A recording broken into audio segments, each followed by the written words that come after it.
વિવેક, સંતોષ અને સમજ. ર એટલે રાગ દ્વેષથી મુક્ત અને મ એટલે મદ અને મોહથી મુક્ત. આટલી વસ્તુ થાય તો જીવનમાં વિશ્રામ આ કથા આપે છે. ગોપીઓ એટલે જ કહું તવ કથામૃતમ તપ્ત જીવનમ. સંસારથી તપેલા જીવને વિશ્રામ ક્યાં મળે, શાંતિ ક્યાં મળે? તો કે ભગવાનની કથામાં આ પરમ વિશ્રામ આપશે. અને વિશ્રામ અને આરામમાં ફરક છે. સગવડતા, સુવિધા, કદાચ સોફામાં ખુરશીમાં બેઠા બેઠા આંખ લાગી જાય તો એને આરામ કહેવાય, પણ આંખ ઉઘડી જાય એને વિશ્રામ કહેવાય. અહીંયા આંખ બંધ કરવા માટેનું સ્થાન નથી, આ તો આંખો ખોલવા માટેનું સ્થાન છે. જન્મ જન્માંતરથી જે આંખો બિડાઈ ગઈ છે, અજ્ઞાન તિમિરાંધસ્ય જ્ઞાનાંજન શલાકયા, અજ્ઞાનના અંધકારમાં અંધ બન્યા છે અને પરમ જ્ઞાનના દાતા એ શ્રીમદ ભાગવત ભગવાન છે. આ ભાગવતની કથા છે. તવ કથામૃતમ તપ્ત જીવનમ કવિ બિરડીતમ કલ્મશાપહમ. કલ્મશોને ધોઈ નાખનારી કથા છે. કેટલા કલ્મશો મનમાં છે. અત્યારનો સમય માણસનું મન બગડ્યું છે. સગવડતાઓ અને સુવિધાઓ વધી છે, સુંદરતાના સાધનો વધ્યા છે કે શરીર સુંદર થાય, પણ મનની પવિત્રતાનું શું? મન શુદ્ધૈ ન વિદ્યતે. અત્યારે ઉઘાડાને કપડા આપનારા ઘણા છે, ભૂખ્યાને અન્ન આપનારા ઘણા છે, બીમારને દવા આપનારા ઘણા છે, પણ કોઈ સુખીને જોઈ સુખી થનારા કેટલા દુનિયામાં? આજે માણસ કોઈનું સુખ નથી જોઈ શકતો. શું આ બીમારી નથી? આજે માણસ કોઈનું ભલું નથી જોઈ શકતો, આ બીમારી નથી? લોકો કે આટલા હજારો વર્ષ પહેલા લખાયેલી કથાનું આજે શું? અરે દુનિયામાં બદલાયું શું છે? તમે જેને પ્રમાણો માનો છો સુખના, વિકાસના, પ્રગતિના, બેંકો, હોસ્પિટલો, સ્કૂલો, કોર્ટ, પોલીસ સ્ટેશન, આજથી 100 વર્ષ પહેલા આજે આ જેટલા છે એટલા નહોતા. આજે જેટલી હોસ્પિટલ છે એટલા 100 વર્ષ પહેલા નહોતી. આજે જેટલી સ્કૂલો છે એટલી 100 વર્ષ પહેલા નહોતી. આજે જેટલી બેંકો છે એટલી 100 વર્ષ પહેલા નહોતી. પણ 100 વર્ષ પહેલા આપણા દાદાના ચહેરા પર જે શાંતિ દેખાતી એ આજે આપણા ચહેરા પર છે. જેને તમે પ્રગતિના, સુખના પ્રમાણો માનો છો, શું આજે એ રહ્યા છે? તો સુખ અને શાંતિ છે ક્યાં? ક્યાં જઈને મળશે? આ કથા જે પરમ વિશ્રામનું પવિત્ર સ્થાન છે, આ કથા આપણા અંતઃકરણને વિશુદ્ધ બનાવશે. સ્વયં શ્રીનાથજી બાબા જેમ નાથદ્વારામાં તમે દર્શન કરો છો તો ઊંચો હાથ કરી અને તમને પોતાની નિકુંજમાં બોલાવે છે, આવ આવ આવ. અને તમે જ્યારે નિકટ જાઓ એટલે પોતાના જમણા હાથની મુઠ્ઠીમાં તમારું હૃદય બંધ કરે અને માયાને અંગૂઠો બતાવે. શ્રીનાથજી બાબાનું સ્વરૂપ છે ને, એ જ સાક્ષાત સ્વરૂપ શ્રીમદ ભાગવતનું છે. કોઈ ભેદ નથી. અહીંયા પણ શ્રીનાથજી બાબા તમને ઊંચો હાથ કરીને બોલાવે છે, આવ આવ આવ. જો ઘણીવાર લોકો એમ બેઠા હોય, અમને તો ક્યાં કંકોત્રી મળી છે. કંકોત્રીથી કથામાં અવાતું નથી. કંકોત્રી મળી હોય પણ જન્મોત્રીમાં ન લખ્યું હોય ને તો કથામાં બેસાય નહીં. આ તો જન્મોત્રીમાં લખાયેલું હોવું જોઈએ. કથાની કંકોત્રીની પ્રતીક્ષા ન કરાય. એ તો સૂચના મળે ને દોડી જવાય. કારણ કે જ્યારે ભગવાન પોતે આમંત્રિત કરતા હોય, હવે જેના લગ્ન હોય એ વરરાજા તમને કહી જાય કે મારા લગ્નમાં આવજો, પછી કોઈ કંકોત્રીની રાહ જોવાય? એમ અમારા શ્રીનાથજી બાબા ઊંચો હાથ કરીને તમને બોલાવતા હોય, આવ આવ આવ. પછી જો કોઈ કંકોત્રીની રાહ જોવે તો એ દુર્ભાગી કહેવાય. સ્વયં શ્રીનાથજી બાબાનું સાક્ષાત સ્વરૂપ 12 સ્કંદ જે ભાગવતમાં છે એ જ 12 અંગવાળા શ્રીનાથજી બાબા છે. પણ આપણે ત્યાં પ્રથા અને પરંપરા એ છે, ભાગવતજીમાં પ્રવેશ કરતા પહેલા પદ્મ પુરાણ અંતર્ગત 6 અધ્યાયમાં ભાગવતના મહાત્માને સમજાવવામાં આવે. આ તમે જે કથા શ્રવણ કરવા જઈ રહ્યા છો એ કથા છે શું, એનું સ્વરૂપ શું છે, એનું સામર્થ્ય શું છે, એનો સ્વભાવ શું છે, અને આ તમને જે મળ્યું છે એ સાધારણ નથી. આવી મહત્તા જ્યારે સમજાય ને, અને જે મહત્તાને સમજાવે એને જ મહાત્મ્ય કહેવાય. 6 અધ્યાયમાં એટલા માટે કારણ કે આ ભગવાનની કથા છે. અને ભગવાન કોને કહેવાય? જેની પાસે ધન હોય ધનવાન, જેની પાસે યશ હોય યશવાન, તો જેની પાસે ભગ હોય એ ભગવાન. તો ભગ કોને કહેવાય? તો કે ઐશ્વર્ય, વીર્ય, યશ, શ્રી, જ્ઞાન અને વૈરાગ્ય, આ 6 ગુણને ભગ કહેવાય. અને આ ભગને જેને ધારણ કર્યા છે એ ભગવાન કહેવાય. તો ભગવાનના મહાત્મ્યને 6 અધ્યાયમાં પદ્મ પુરાણમાં સમજાવવામાં આવ્યા. આइए प्रवेश करते हैं महात्मा की कथा. मंगलाचरण કર્યું છે. મંગલાચરણ એ જ મંગલાચરણ. મંગલ આચરણ, મંગલ વિચાર, મંગલ ઉચ્ચારણ, મંગલ કાર્ય, આ બધું મંગલાચરણ છે. આપણી સાહિત્યની પરંપરા એમ કહે છે કે કોઈ પણ ગ્રંથનો પ્રારંભ કરતા પહેલા પ્રભુને યાદ કરાય, મંગલાચરણ કરાય. મંગલાચરણના પણ શાસ્ત્રોમાં 3 પ્રકાર બતાવ્યા: નમસ્કારાત્મક, આશીર્વાદાત્મક અને વસ્તુ નિર્દેશાત્મક. ઘણા મંગલાચરણ સાહિત્યમાં એવા હોય જેમાં નમસ્કાર કર્યા હોય, નમન કર્યા હોય. ઘણા એવા હોય કે જેમાં આશીર્વાદની આકાંક્ષા કરી હોય, અને ઘણા એવા હોય જેમાં જે ગ્રંથનું વર્ણન કરવા જઈ રહ્યા છે એનો વસ્તુ નિર્દેશ કર્યો. મંગલાચરણ, મંગલ ઉચ્ચારણ. જો આપણા જીવનનું મંગલાચરણ કયું, આપણા દિવસનું મંગલાચરણ કયું?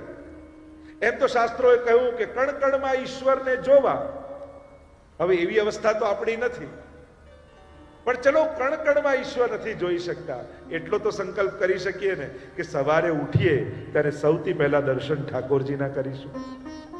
આટલો નાનકડો નિયમ તો લઈ શકીએ ને. કે કાંઈ પણ વસ્તુ બતાવો એટલે લોકો બહાના કરે, અમને સંસ્કૃત નથી આવડતું, અમને વાંચતા નથી આવડતું, અમને ગાતા નથી આવડતું. હવે આમાં કોઈ સંસ્કૃતની જરૂર છે ખરી? આંખ મારી ઉઘડે ત્યાં શ્રીજી બાવા દેખું, આંખ મારી ઉઘડે ત્યાં શ્રીજી બાવા દેખું, ધન્ય મારું જીવન કૃપાની દેખું, ધન્ય મારું જીવન કૃપાની દેખું. આંખ ઉઘડે સૌથી પહેલા શ્રીનાથજીના દર્શન. બધું ધરીને લેવું એમ શાસ્ત્રોમાં કહ્યું, મહાપ્રભુજી આજ્ઞા કરી. બધું તો આપણા માટે સંભવ નથી, પણ એટલું તો સંકલ્પ કરીએ ને, મોઢામાં પહેલી વસ્તુ મૂકીશ એ ઠાકોરજીની ધરેલી મૂકીશ. અહર્નિશ ભગવત નામ લેવું 24 કલાક. વદત ભીરેવ સતતમ એમ મહાપ્રભુજી કહે છે. હવે આપણા જેવા લોકો માટે સંભવ નથી તો શું કરીએ કે ચાલો દિવસમાં પહેલું કંઈક બોલીશ તો ભગવત નામ બોલીશ. ઘરના લોકોને પહેલા જય શ્રી કૃષ્ણ કરીશ, પહેલું શબ્દ ભગવત નામનો આવશે. આવા નાના નાના સંકલ્પો તો લઈ શકીએ ને આપણે. ચલો કાલથી જ શરૂ. અહીંયા બેઠા છે બધા જ સંકલ્પ કરશે કાલથી. આ નાના નાના નિયમો, કારણ કે તમને ખબર નથી, તમને એમ લાગે આટલી નાની વસ્તુથી શું થવાનું, પણ નાના નાના સંકલ્પો કેવા મોટા ચમત્કારો તમારા જીવનમાં લાવશે એ કદાચ તમને પણ કલ્પના નથી અત્યારે. કારણ કે પ્રભુનું કાર્ય ક્યારે પણ નાનું નથી હોતું. અરે પ્રભુ માટેની ચિંતા પણ હોય ને એ પણ ઉદ્ધારક છે. જો ને 1 વર્ષથી ચિંતામાં રાજુભાઈ ફરે છે, કેમ થશે, શું કરીશું, કેમ કરીને વ્યવસ્થા કરીશું. પણ કથા કરી, વિચાર કરો, કથા ન કરી હોત તો કેવી ચિંતા કરત આખું વર્ષ. હું તો તમને જ પૂછું, કથા ન થઈ હોત તો અત્યારે તમે શું કરતા હોત ઘરે? બોલો, કેમ હસવું આવે બધા? હું તો એમ જ કહું, તમે માળા ફેરવતા હો, પણ તમને ખબર છે કે કથામાં અત્યારે ન હોત તો ગભરે તમે શું કરતા હો. પ્રભુ સંબંધી તો ચિંતા પણ ઉદ્ધારક છે. અને એટલા માટે જીવનમાં કોઈ ને કોઈ એવા સંકલ્પો પ્રતિ વર્ષના, 6 મહિનાના, 1 મહિનાના, એકાદશીના, દર અઠવાડિયાના, રોજના કોઈક એવા સંકલ્પો રાખવા જેથી મન ઠાકોરજી સાથે જોડાયેલું રહે. મંગલ આચરણ, મંગલ ઉચ્ચારણ. જો પ્રભુ માટેનો આ સંકલ્પ કેટલો પવિત્ર. હું તો કહું, જીવનમાં એમણે ઘણા નિર્ણયો લીધા છે. તમે બધાએ પણ જીવનમાં કેટલા નિર્ણયો લીધા છે. કેવા મોટા મોટા નિર્ણયો લીધા છે, મહત્વના ડિસિઝન લીધા છે. પણ એમના જીવનનું સૌથી બેસ્ટ ડિસિઝન કયું? કે આ કથા કરાવી છે. એ નિર્ણય જ્યારે લીધો ને, એ સૌથી શ્રેષ્ઠ નિર્ણય છે. કારણ કે બાકી બધા નિર્ણયો બાંધનારા છે, આ નિર્ણય છોડાવનારો છે, ઉદ્ધારક છે. વિચાર કરો, તમે બધાએ પણ જીવનમાં ઘણા સંકલ્પો કર્યા હશે, પણ શ્રેષ્ઠ સંકલ્પ તમારા જીવનનો કયો? કે જ્યારે તમને વિચાર આવ્યો ને, લાવને ઠાકોરજી પુષ્ટાવીને ઘરે પધરાવી લઉં, આ તમારા જીવનનો બેસ્ટ ડિસિઝન, બેસ્ટ સંકલ્પ, શ્રેષ્ઠતમ નિર્ણય તમારા જીવનનો એ. અને એ નિર્ણયને યાદ કરીને આનંદિત થજો કે મારા જીવનમાં એ વિચાર આવ્યો, એને કારણે ઠાકોરજી મારા ઘરમાં આવ્યા. મારા જીવનમાં આ સંકલ્પ આવ્યો તો મારા જીવનમાં કથા આવી. મંગલ આચરણ. મંગલ આચરણ ક્યારે થાય? જ્યારે પરમ મંગલનું શરણું લીધું હોય. જીવનમાં મંગલ કરનારું કોણ? મંગલમ ભગવાન વિષ્ણુ મંગલમ ગરુડધ્વજ. જો યાદ તો ઘણાને આપણે કરતા હોય, પણ દરેકને યાદ કરવું એ મંગલકારી નથી હોતું. બેસતા તો ઘણા જોડે હોઈએ, પણ દરેક જોડે બેસવું એ મંગલકારી નથી હોતું. બોલતા તો ઘણાનું નામ હોઈએ, પણ દરેક નામ મંગલકારી નથી હોતા. તો આ જીવનમાં મંગલ કરનારું એવું કયું નામ, કયું એવું સ્થાન, કયું એવું વ્યક્તિત્વ કે જેની પાસે જઈને બેસવાથી મંગલ થાય? ત્યારે કહ્યું, એવું કોઈ નામ, એવું કોઈ સ્વરૂપ, એવું કોઈ સ્થાન હોય તો એ ઠાકોરજી છે. મંગલ રૂપ નિધાન સાવરો, મંગલ રૂપ નિધાન. મંગલનો નિધિ પરમાત્મા, એટલે મંગલાચરણ કર્યું છે. ભાગવત જીવનમાં મંગલ લાવનારું છે. એટલે સાહિત્યકારો કહે છે ને કે મંગલ ઉપર જીવન છે કે નહીં, એના માટે વૈજ્ઞાનિકો ને માણસો મથી રહ્યા છે કે મંગલ પર જીવન છે કે નહીં, એના માટેની કોશિશ થાય છે. તો મંગલ પર જીવન છે નહીં કે નહીં એની તો મહેનત કરે છે માણસ, પણ જીવનમાં મંગલ પ્રગટ્યું કે નહીં એનો વિચાર તો માણસ કરતો જ નથી. 7 દિવસ આ જીવનમાં મંગલ પ્રગટે એના માટેનો આપણે બધા જ પ્રયાસ કરીશું. એટલે જ ભાગવતના 5 ફળ કયા છે. 5 ફળ. ભાગવત સાંભળીશું અને એમાં પણ આપણા અમદાવાદના લોકોને તેમ થાય, આ બધું કરીએ તો ખરા, પણ મળશે શું? તો કહું 5 ફળ. પહેલું ફળ કયું? નિસંશયતા. બધા જ શંકાઓમાંથી મુક્તિ મળી જશે. કેટલી શંકાઓ લઈને આપણે ફરીએ, અને ભગવાન સંબંધી પણ કેટલી શંકાઓ. શું ભગવાન હશે? શું આ દુનિયા ભગવાને બનાવી હશે? અને ભગવાને બનાવી તો ઘણાને સુખી ને ઘણાને દુખી, આવું બધું કેમ કર્યું? અને કરનારો બધું જ ભગવાન જ હોય તો હું પાપ કરું એ પણ ભગવાને કરાવે ન કહેવાય? આપણે તો એમ કહીએ કે બધું ભગવાન કરાવે, તો હું પાપ કરું એ પણ ભગવાને કરાવે કહેવાય. સારું કામ કરીએ તો બધું ભગવાન, ખરાબ કરીએ આપણું. આ બધી શંકાઓ તમને જાગતી નથી? જાગે છે ને? તો આ કથા તમારા માટે જ છે. ચૂકશો તો તમને જ નુકસાન છે. જો જીવનના કાર્યો તો થતા જ રહેવાના, તમે નહીં હો તોય થવાનું છે. દુનિયામાં ભગવાને કોઈ પણ વ્યક્તિને એટલો મહત્વનો બનાવ્યો જ નથી કે જેના જવાથી ભગવાનના કામ રોકાઈ જાય. કોઈ નહીં. આપણે ભણે માનતા હોઈએ, અને આ લોકો કહેતા અમે નહીં રહીએ ત્યારે ખબર પડશે આ બધું કેમ ચાલે છે. એ કહેનારા બધા જ જતા રહે છે, બધાનું બધું ચાલતું રહે છે. અને ઉલટાનો એ જ નડતો હોય, એના ગયા પછી વધારે સારું ચાલતું હોય. એટલે કોઈનાથી કઈ રોકાતું નથી. આ તો પાણીમાં આંગળી નાખવા જેવું છે. આપણને એમ લાગે જો ખાડો પડી ગયો, પણ જ્યાં આંગળી કાઢો ક્યાં ભરાઈ જાય ખબર ન પડે. દુનિયામાં કેટલા મહાત્માઓ આવ્યા, કેટલા નેતાઓ આવ્યા, કેટલા ધર્મગુરુઓ, સમાજ સુધારકો, કેવા કેવા મહાન લોકો આવ્યા. આપણને એમ થયું કે આ નહીં રહે તો શું થશે, પણ એ બધા ગયા અને દુનિયા ચાલતી જ રહી. ભગવાને કોઈને એટલું મહત્વનું બનાવ્યું નથી કે જેનાથી ભગવાનનું કામ રોકાય, એટલે એની ચિંતા કરતા જ નહીં. પણ આ ચૂકી ગયા ને તો બહુ મોટું નુકસાન કરી બેસશો તમારું. કોશિશ કરજો 7 દિવસમાં એકે દિવસ પડે નહીં, અને એમાં પણ 7મો દિવસ તો જરાય નહીં, કારણ કે વૈષ્ણવ મહાસંમેલન, ગ્રંથોત્સવ, આ બધાની તો ચર્ચા કરવાની છે પછી આગળ, એટલે એ દિવસ તો ચુકાય નહીં. સર્વ સંશયોમાંથી મુક્તિ.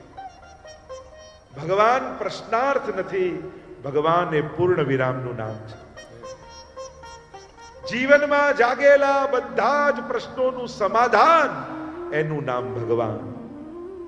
જ્યારે કોઈ જવાબ ક્યાંય ન મળે ત્યારે ભગવાનની ઈચ્છા, આ વાક્ય તમારા જીવનને પૂર્ણ વિરામ આપશે.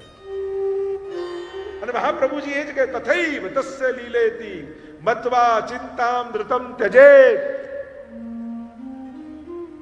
ભગવાનની ઈચ્છા છે, અને ભગવાનની ઈચ્છાનો વિરોધ કરે એને વૈષ્ણવ કેમ કહી શકાય? એને પણ હસતા હસતા ભગવાનનો પ્રસાદ માની માથે ચડાવી લેને તો વૈષ્ણવ કહેવાય. અનુકૂળતામાં તો પ્રભુ દેખાય છે, પણ ખાતરી આપું છું, કથા સાંભળશો ને તો પ્રતિકૂળતામાં પણ ભગવાનની કૃપાનો અહેસાસ તમને થશે, એવી સમજ તમારી બની જશે. અને વિપરીત સંજોગોમાં પણ જે ભગવાનની કૃપાને શોધી લે એનું નામ જ વૈષ્ણવ છે. નિસંશયતા પહેલું ફળ. બીજું ભગવત પ્રાપ્તિ. ભગવાનની કથા દ્વારા ભગવાન મળશે. ભગવાન મળશે એટલે તમે ઉભા રહેશો ને આમ લાઈટ થશે, ધુમાડો થશે અને ટડંગ દઈને ભગવાન પ્રગટ થઈ જશે. આ સિરિયલો જોઈ જોઈને આપણી જે આદત ખોટી પડી છે. અરે ભગવાન કથામાં હોય છે, નિશ્ચિત છે, પધારે જ છે, પણ જોવાની આંખો તમને મળશે કથા દ્વારા. એ ક્યારેક આમ દોડા દોડ કરતા કાર્યકર્તાઓના પગમાં તમને ભગવાન દેખાશે, ક્યારેક પ્રસાદ વાંટતા ઉઠેલા હાથમાં તમને ઠાકોરજી દેખાશે, ક્યારેક કથા સાંભળતા સરેલી આંખમાંથી સરતા એ અશ્રુ બિંદુઓમાં તમને શ્રીનાથજી દેખાશે. કેટલા રૂપ ધારણ કરી પ્રભુ તમારી સન્મુખ આવશે. શરત એ છે કથાએ આપેલી આંખ લઈને બેસજો, કથાએ આપેલી દ્રષ્ટિ લઈને બેસજો, અનેક રૂપે ઠાકોરજી તમને દર્શન આપશે. ભગવત પ્રાપ્તિ. ત્રીજું પ્રભુની કૃપાનો અહેસાસ. ચોથું કહ્યું પ્રભુની પ્રીતિ. પ્રભુમાં પ્રેમ પ્રગટ થઈ જશે.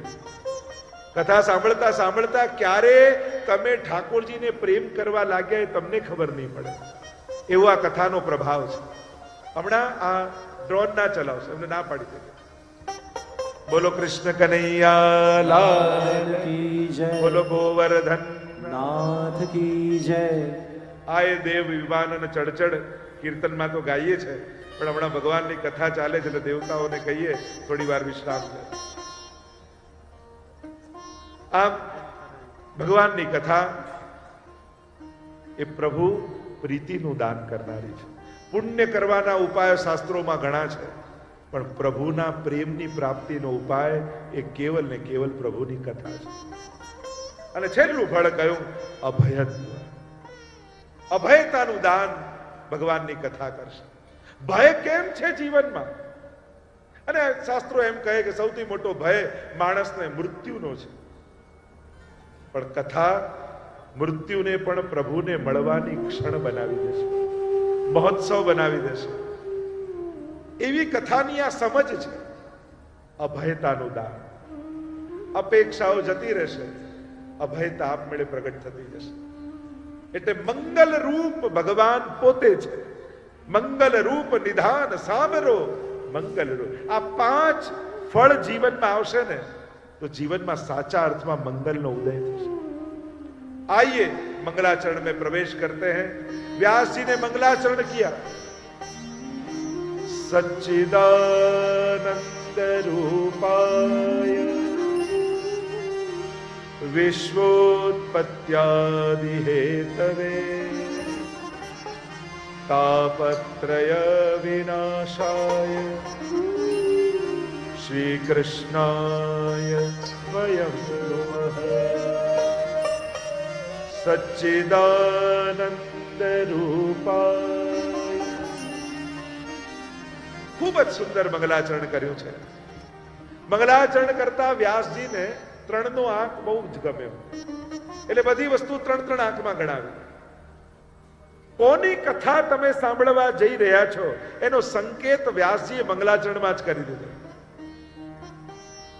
એ ભગવાન કેવું છે, સ્વરૂપ, સામર્થ્ય અને સ્વભાવ ત્રણેયનો પરિચય કરાવ્યો અને છેલ્લે નામ આપ્યું કે આ કોણ છે જે આ સ્વરૂપને, આ સામર્થ્યને અને આ સ્વભાવને ધારણ કરીને આ કથામાં બિરાજમાન છે. પરમાત્માનો પરિચય વ્યાસજી આપણને કરાવે છે. સચ્ચિદાનંદ રૂપાય. કેવા છે પરમાત્મા, એનું સ્વરૂપ કેવું છે? સત, ચિત અને આનંદ રૂપાય, સ્વરૂપ વાળા. સતરૂપ, ચિદરૂપ અને આનંદ રૂપ. સતરૂપ એટલે ના સતો વિદ્યતે ભાવો ન ભાવો વિદ્યતે સત. જેનો ક્યાંય અભાવ ન હોય એ જ પરમાત્માનું સત તત્વ છે. પરમાત્માનો ક્યાંય અભાવ નથી.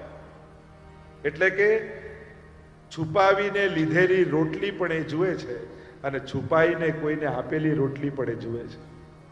એ કણ કણમાં છે. એમને તમને જોવા માટે નાતત્વારાથી દોડવાની, અહીંયા ભાગીને આવવાની જરૂર નથી. તમે જ્યાં છો એ ત્યાં તમને જોઈ રહ્યો છે. એનો ક્યાંય અભાવ નથી.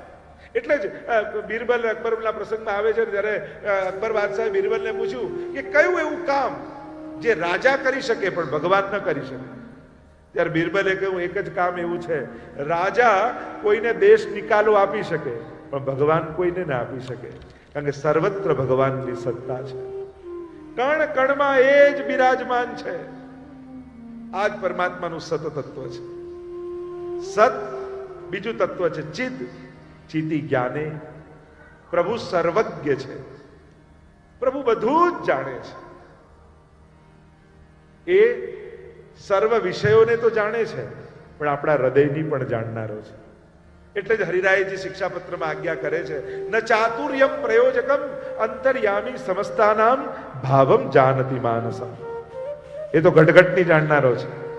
એટલે ચતુરાઈ બધે કરજો પણ ઠાકોરજી આગળ ન કરતા, કારણ કે એ તમારા દિલની જાણનારો છે. પ્રભુ આગળ જેટલા નિર્દોષ બનીને રહીએ ને એટલા જ પ્રભુનો અનુભવ વધારે થાય. જેટલી ચતુરાઈ લઈને જશો પ્રભુ પણ તમને વધારે ચતુરાઈથી છલશે. ચિત્ત તત્વ, ચિતિ જ્ઞાને એ સર્વજ્ઞ છે. અને ત્રીજું તત્વ પરમાત્મા છે આનંદ. એ આનંદ રૂપ છે. સુખ અને આનંદમાં ફરક છે. માણસ આનંદ લઈને પેદા થાય છે અને સુખને આખી જિંદગી શોધતો હોય છે. લઈને મળે એ સુખ, આપીને મળે એ આનંદ છે. ગ્રહણ કરીને મળે એ સુખ, વાટીને મળે એ આનંદ છે. પરમાત્મા તો આનંદ રૂપ છે.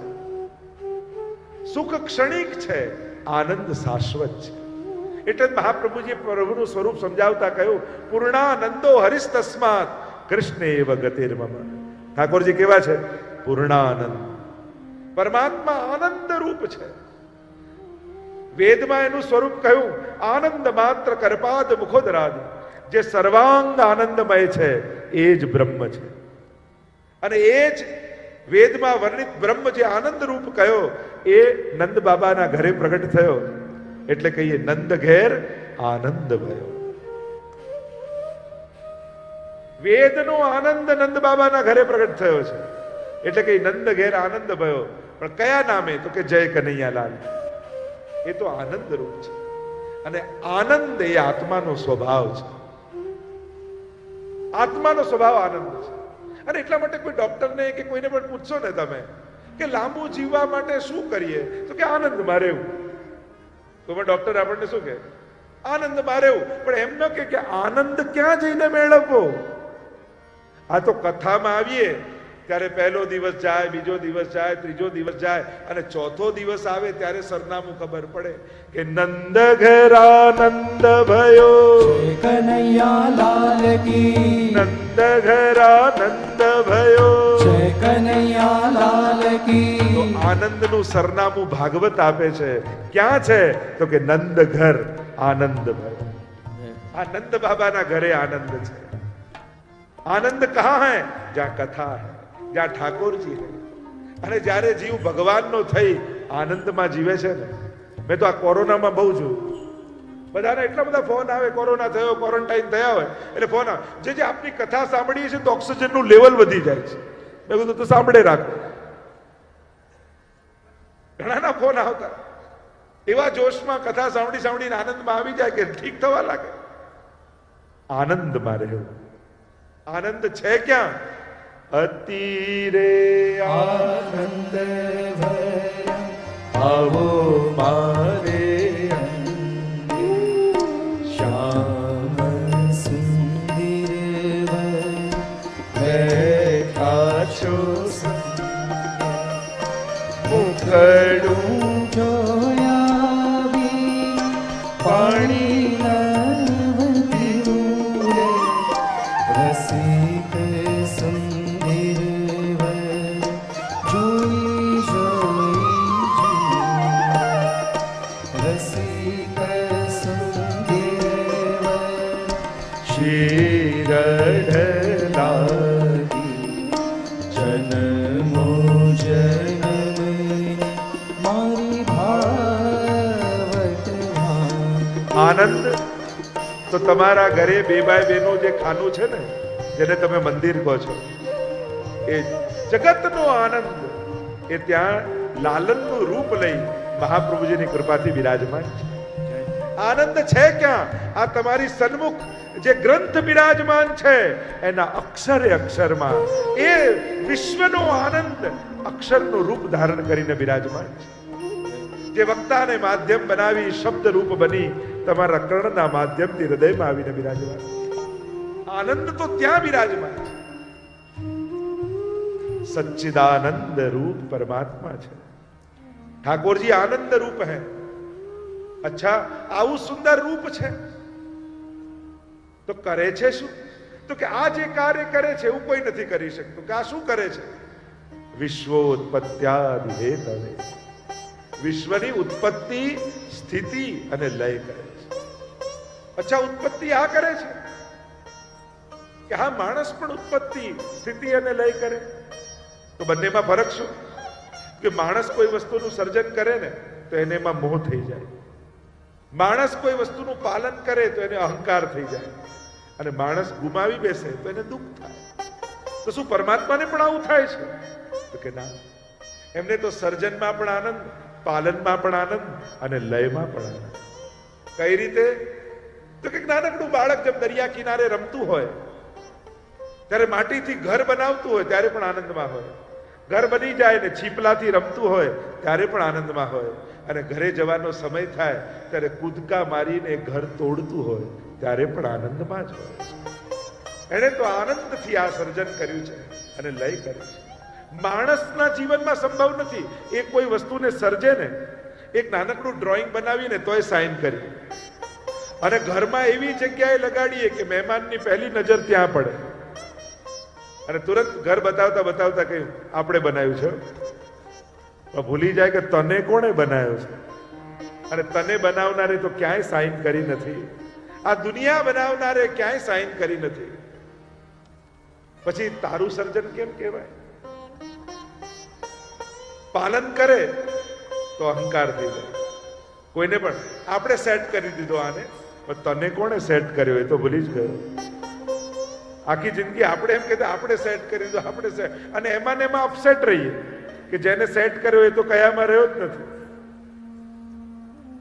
મૂળ વાત એ છે કરનારો તો પરમાત્મા છે અને ગુમાવી બેસીએ તો દુઃખ થાય આપણને.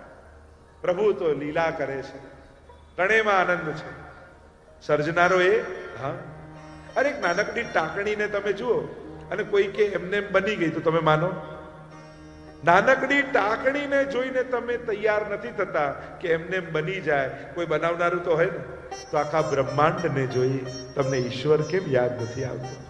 કે આ સર્જન થયું છે તો ક્યાંક ને ક્યાંક કોઈક સર્જનારો તો જરૂર હશે.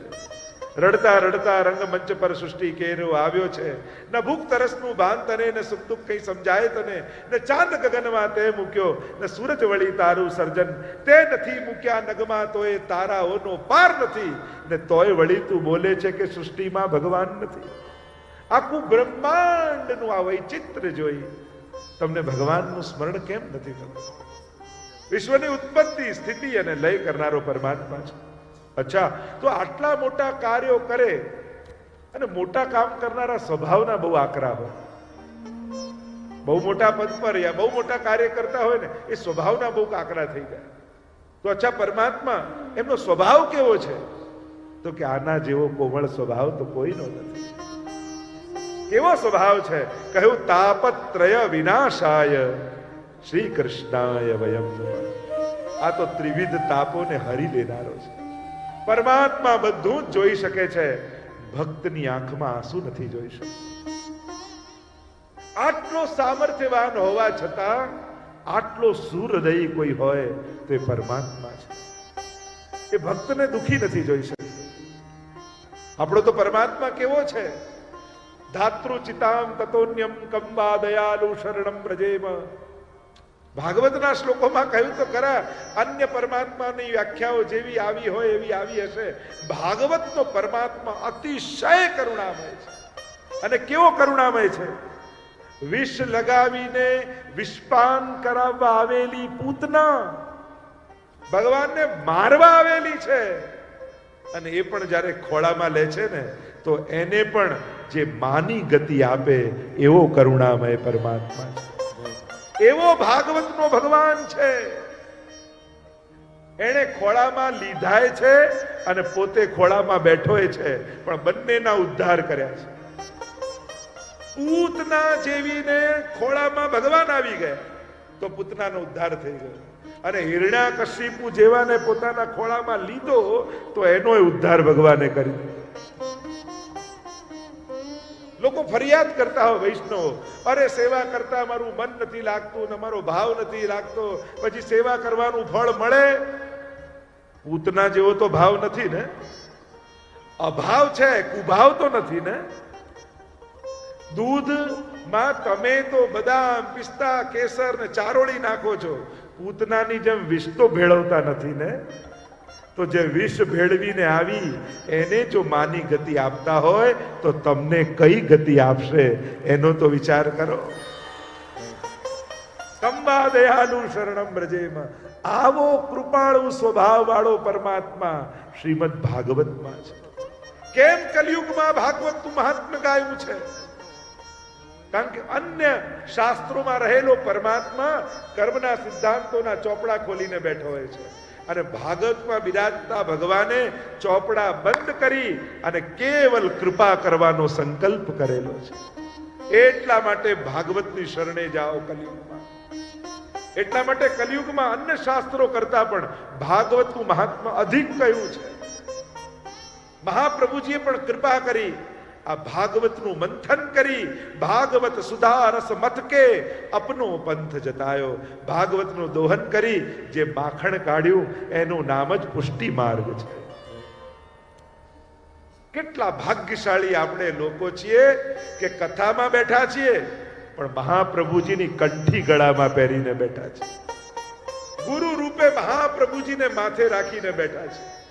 આ કલયુગના સમયમાં શ્રી વલ્લભ જેવા ગુરુ આપણને મળ્યા છે, એનાથી ભાગ્યશાળી બીજું શું હોય? એનાથી સૌભાગ્યની વાત બીજી શું હોય? સાધન બળ નથી, કોઈ સાધનનું બળ નથી, સાધનાનું બળ નથી, બુદ્ધિનું બળ નથી, પણ હા ગુરુ બળ આપણા માથે એટલું મોટું છે ને કે ગુરુનું કૃપા બળ એટલું મોટું છે કે બિન સાધન પાએંગે ફલ. સાધન કર્યા વગર પણ જગતનો નાથ મહાપ્રભુજી આપણા ખોળામાં રમતો કરી દીધો છે. એ ત્રિલોકના નાથને રોજ જગાડીને ખોળામાં આપણે બેસાડીએ છીએ. એવું સૌભાગ્ય મહાપ્રભુજી આપણને આપે છે. તાપત્રય વિનાશાય. જો શરણાગત થવું હોય, દ્રષ્ટિ દ્વારા આકર્ષણ થાય, હૃદય દ્વારા પ્રેમ બંધાય અને બુદ્ધિથી સામર્થ્યનું દર્શન કરે તો સમર્પણ થાય. ભક્તિ માટે આ ત્રણેય જોઈએ. તો આ ત્રણેય માટે ત્રણ વસ્તુ બતાવી. રૂપાય કહી નેત્રોથી પ્રભુને આકર્ષિત કર્યા કે આ નેત્રો ને પ્રભુના દર્શનની લાલસા જાગે કે આવું રૂપ તો ક્યારેય નથી જોયું. પ્રભુનું સામર્થ્ય બતાવી બુદ્ધિને સમર્પિત કરી દીધી. કારણ કે બુદ્ધિ જ્યારે પોતાના કરતા અધિક કોઈ સામર્થ્ય વાળાને જુએ ને તો એની શરણાગત થઈ જાય. એટલે સામર્થ્ય બતાવ્યું. વિશ્વોત્પત્યાદિ હેતવે, આટલું મોટું કાર્ય કરનારો પરમાત્મા છે. અને સ્વભાવ બતાવી હૃદયને ઠાકોરજીમાં લગાવી દીધું. કારણ કે જ્યાં લાગણી જુએ ને ત્યાં હૃદય એનું થઈ જાય. તો પ્રભુ કેવા લાગણીશીલ છે એ પ્રભુનો સ્વભાવ બતાવીને કહ્યું. પણ આ ભગવાન છે કોણ? આ કોની વાત થઈ રહી છે? એટલે કહ્યું શ્રી કૃષ્ણાય વયમ નુમઃ. એવા શ્રી કૃષ્ણને અમે, નુમ ધાતુ સ્તુતિના અર્થમાં વપરાય છે. અમે પ્રભુની સ્તુતિ કરીએ છીએ. પ્રશંસાના અર્થમાં વપરાય છે. અમે પ્રભુની પ્રશંસા કરીએ છીએ. યા એક અર્થ નમનના અર્થમાં કર્યો કે અમે પ્રભુને નમન કરીએ છીએ, વંદન કરીએ છીએ. એક વસ્તુ યાદ રાખો, જેને પગે લાગવા જેવું છે એને નહીં લાગો તો ન લાગવા જેવા લોકોને રોજ પગે પડવું પડશે. સર્વ સમર્થ એવા ઠાકોરજીને વંદન નહીં કરો તો અસમર્થ એવા માણસના પગે પડવું પડશે. પ્રભુના આશ્રયમાં નહીં રહો તો દુનિયાની ગરજ કરતા રહેવું પડશે. વૈષ્ણવ એને કહેવાય કે જીવનના પ્રત્યેક સંકલ્પો પ્રભુના ભરોસે કરે, લોકોના ભરોસે ન કરે. કારણ કે જે વ્યક્તિને પોતાના જીવનનો પોતાના ઉપર ભરોસો નથી એના ભરોસે આપણે જીવન કેમ કાઢી શકવાના? જે આજે છે ને કાલે રહેશે કે નહીં એની ભરોસો નથી, એની ખબર નથી અને એના ભરોસે આપણે જીવન કાઢવાના? જીવનના સંકલ્પો એના ભરોસે કરવાના? અરે ના. શરણે પડવું હોય તો સર્વ સમર્થના શરણે પડો. અને આ જગતમાં, આ બ્રહ્માંડમાં સર્વ સમર્થ કોણ છે? તો મહાપ્રભુજી આજ્ઞા કરી, પ્રભુ સર્વ સમર્થો હિ તતો નિશ્ચિત તતામ વ્રજે. કેવલ ને કેવલ પરમાત્મા જ સર્વ સમર્થ છે. महाप्रभु जी आज्ञा करते हैं अल्पाश्रयो न कर्तव्य, कर्तव्यो महदाश्रय. અલ્પનો આશ્રય ન કરતા.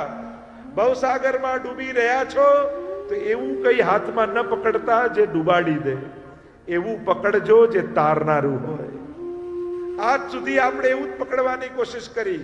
વસ્તુ, વ્યક્તિ, સાધન, ઘર, ગાડી, જે પદાર્થો આજ સુધી પકડવાની કોશિશ કરી એ પાડનારા હતા, પણ આજે ભાગવતજીને પકડ્યા છે તો નિશ્ચિત આપણને તારનારા થઈ જશે, આપણને ભવપાર લઈ જશે. એટલે હું તો ઘણી વાર કહું ને, કથામાં સૂઈ જાઓ ને તો આ કથા તો ભવપાર ઉતારે. કોઈ નાવમાં તમે બેઠા હો અને આ કિનારેથી પેલા કિનારે જવાના હો અને નાવમાં બેસીને સૂઈ જાઓ તો એ નાવ પાર ઉતારે કે નહીં? એમ કથાનો પંડાલ એ ભવપાર ઉતારવાની નૌકા છે. અહીંયા સૂઈ જશો ને તોય તમને ભવપાર તો ઉતારશે જ. આ ભાગવત આ એવી નૌકા છે જે ભવપાર લઈ જવાની. કથામાં બેસવું, કેવલ બેસવું એટલું પણ કાફી છે મુક્તિ માટે. કેવલ આવીને બેઠા, કોઈ ભાવ નથી, કોઈ જિજ્ઞાસા નથી, અજાણતા ફરતા ફરતા જતા હતા. પોસ્ટર જોયું કથાનું, થયું કે લાવ અહીંયાથી નીકળું છું, બેસી તો જાઉં, આટલો તડકો છે તો શાંતિથી ખુરશીમાં. થાક ઉતારવા માટે બેસશો ને પણ છતાંય ભગવાન ભવનો તમારો થાક ઉતારી દેશે. એવો પ્રભાવ કથાના સ્થળનું થઈ જાય છે. અને એમાં પણ જ્યારે આવો વિશ્રામ ઘાટનો ભાવ હોય, કલકલ કલકલ વહેતી આ પવિત્ર સાબરમતી નદી 7 દિવસ માટે યમુનાજીનું રૂપ ધારણ કરીને વહેતી હોય ત્યારે એ સ્થળનું મહાત્મ્ય અનેક ગણું વધી જતું હોય છે. અહીંયા બેસનારને એ જ ફળ મળશે જાણે વિશુદ્ધ મથુરા તટે. મહાપ્રભુજીએ યમનાષ્ટકમાં કહ્યું ને, એ વિશુદ્ધ યમુનાજીનો તટ, મથુરાનો એ તટ આજે અમદાવાદ વિશ્રામ ઘાટ બની ગયું છે. અને એવું ઘાટ બન્યું છે જે આપણા ઘટને યમુનાજીનો ઘાટ બનાવી દેવાનું છે. તાપત્રય વિનાશાય શ્રી કૃષ્ણાય વયમ નુમઃ. એવા શ્રી કૃષ્ણ. કૃષ્ણ એટલે કોણ? કૃષ્ણ શબ્દનું ડેફિનેશન શું, એની વ્યાખ્યા શું? શાસ્ત્રે કરી કૃષિર્ભુવાચકો શબ્દ ણશ્ચ નિવૃત્તિવાચક તયોરૈક્ય પરબ્રહ્મ કૃષ્ણ ઇત્યવિધીયતે. કૃષિર્ભુવાચક શબ્દ. કૃષ એટલે સર્વત્ર જેની સત્તા છે એ, અને સ્ન એટલે આનંદ. કૃષ્ણ શબ્દનો અર્થ થાય જે સદાનંદ છે, જે સર્વત્ર આનંદ રૂપ વ્યાપ્ત છે, એ જ કૃષ્ણ છે. એને વંદન કરીએ છીએ, એને નમન કરીએ છીએ. કોને વંદન કરીએ છીએ? જે સચ્ચિદાનંદ રૂપ છે, જે વિશ્વની ઉત્પત્તિ સ્થિતિ અને લય કરે છે, જે ત્રિવિધ તાપોને હરે છે, એવા ભગવાન કૃષ્ણને વંદન કરીએ. કહેવાનો મારો અર્થ, વંદન કરો તો વફાદારી પણ રાખજો, નમન કરો તો નમક હલાલી પણ કરજો, પ્રણામ કરો તો પ્રામાણિકતા પણ રાખજો. તકલીફ એ છે વંદન કરનાર પ્રત્યે આપણી વફાદારી કેટલી. દુનિયાને પાસે ભાગનારો, દોડનારો, સહારો ગોતનારો વ્યક્તિ જ્યારે નિષ્ફળ થાય ને, ત્યારે ભગવાનના શરણે આવે અને છેલ્લે જો હવે ભગવાનજી કરે કે સારું. પ્રભુ કરે એ સારું, એ થાકીને બોલવાની વાત નથી, એ સમજીને બોલવાની વાત છે. સૌથી પહેલા મનમાં વિશ્વાસ હોવો જોઈએ, પ્રભુ મારું ક્યારે પણ અહિત નહીં કરે. લોકો તો સેવા માટે પણ ડરેલા હોય. સેવા પધરાવી તો છે પણ અપરાધ લાગશે, દોષ લાગશે ને. તમે પરમાત્માને સમજો છો શું? તમે એક આટલી નાનકડી કટોરી મિશ્રી ધરવાનું ભૂલી ગયા અને તમારું બગાડી નાખે. આવું તો માણસે ના કરે, ભગવાન કરે. આપણી વ્યાખ્યાઓ પ્રભુ માટે કેવા વ્યવહારની હોય છે. મહાપ્રભુજી ઠાકોરજીના સ્વરૂપને સમજાવતા કહે છે, કૃષ્ણાત પરમ નાસ્તિ દૈવમ વસ્તુતો દોષ વર્જિતમ. પ્રભુ જેવો નિર્દોષ આ જગતમાં કોઈ નથી. ન એના સ્વભાવમાં દોષ છે, ન એના કાર્યમાં દોષ છે, ન એના સર્જનમાં દોષ છે. કૃષ્ણને આપણે સમજ્યા જ નથી, અને સમજ્યા નથી એટલા માટે એમ કહીએ અપરાધ લાગશે, દોષ લાગશે, અમને તો નહીં ફાવે, પ્રભુ ક્યાંક નારાજ થઈ જાય તો. હજી કૃષ્ણને સમજ્યા નથી તમે. જે દિવસે એના સ્વભાવને સમજી જશો તો સમજાશે, એના જેવો હિતકારી આપણા જીવનમાં બીજો કોઈ નથી, એના જેવો પ્રેમાળ આપણા જીવનમાં બીજો કોઈ નથી, આપણું ભલું ઈચ્છનારો એના જેવો બીજો કોઈ નથી. અને જ્યારે પ્રભુને આવા પ્રેમાસ્પદ કરીને જીવનમાં સ્વીકારશો, ત્યારે પ્રભુનો ભય નહીં લાગે, પ્રભુ માટે પ્રેમ જાગશે. પછી દોડી દોડીને પ્રભુ પાસે જવાની ઈચ્છા થશે. દુનિયા પાસે જશો તો આશ્વાસનથી વધારે બીજું કાંઈ નહીં મળી શકે. આશીર્વાદ લેવા હશે તો કેવલ ને કેવલ પ્રભુ જ આપી શકશે. એક વસ્તુ જીવનમાં યાદ રાખજો, માણસ મદદ કરી શકે, સુખી ના કરી શકે. દુનિયાનો માણસ છે ને મદદે આવશે, તમારી મદદે અમે બેઠા છીએ ને, મદદ કરી શકે, પણ કોઈ વ્યક્તિ એમ ગેરંટી ના આપી શકે મારી મદદથી તારું દુઃખ દૂર થઈ જશે, મારી મદદથી તું સુખી થઈ જઈશ, એવી ગેરંટી કોઈ ના આપી શકે. સુખનો દાતા તો કેવલ ને કેવલ ઈશ્વર જ છે. તો જેના હાથમાં છે એના પગે જઈને પડજો. જેના હાથમાં નથી એવા અસમર્થ લોકોના ભરોસે આ બહુમૂલ્ય જીવનને વ્યર્થ ન કરી નાખતા. પ્રભુ સર્વ સમર્થો હિ, ઠાકોરજી જ સર્વ સમર્થ છે. એવા પ્રભુને આપણે વંદન કરીએ છીએ, નમન કરીએ છીએ. ચરણે રાખો, શરણે રાખો, હે વલ્લભા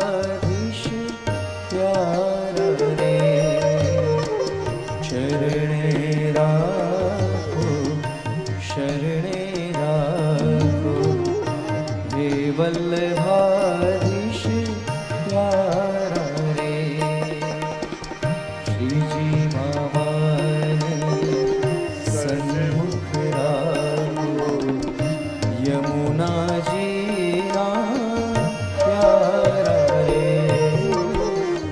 चरणे राखो शरणे राखो हे वल्लभाधीश प्यारा रे એવા શ્રી કૃષ્ણને હું નમન કરું છું, વંદન કરું છું. વંદનમાં બહુ તાકાત છે વૈષ્ણવો. કદાચ માળા ન ફેરવી શકો, પાઠ ન કરી શકો, ઉપવાસ ન કરી શકો, કોઈ વ્રત નિયમ ન પાળી શકો, પણ શું કથામાં બેઠા છો તો આટલો એક નાનકડો સંકલ્પ ન કરી શકો કે રોજ સવારે ઉઠી ઠાકોરજીને વંદન કરીશ, દંડવત કરીશ. ભાગવતમાં વંદનની વિશેષ મહત્તા બતાવીશ. જોને મંગલાચરણની શરૂઆત પણ એનાથી અને ભાગવતજીનો અંત પણ કહ્યું, પ્રણામો દુઃખ સમનસ્તમ નમામિ હરિમ પરમ. કેવલ પ્રભુને કરેલા પ્રણામ, એ પ્રણામનું પરિણામ શું? સમસ્ત દુઃખોની સમાપ્તિ. દુઃખોને દૂર કરવા માટે વ્રત નિયમ તપ આની જરૂર નથી, હૃદયથી વંદન કરવાની જરૂર છે. નવદા ભક્તિમાંનું એક ભક્તિ છે વંદન ભક્તિ.